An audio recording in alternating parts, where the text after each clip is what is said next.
সেই বিস্ফোরণকে আবার নতুন করে কবর থেকে উঠিয়ে আনার চেষ্টা করছে রাজশাহী বিশ্ববিদ্যালয় প্রশাসন। আপনারা জানেন 24 জুলাই বিপ্লব যে বিষয়কে কেন্দ্র করে আমাদের 24 জুলাই বিপ্লব সংগঠিত হয়েছিল সেটা ছিল অযৌক্তিক অন্যায্য কোটার বিরুদ্ধে।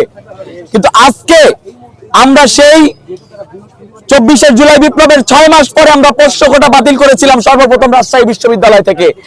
আমাদের এই বসন্ত বিপ্লব জেগে উঠেছিল জাহাঙ্গীরনগর বিশ্ববিদ্যালয়ে, জেগে উঠেছিল সাস্টে।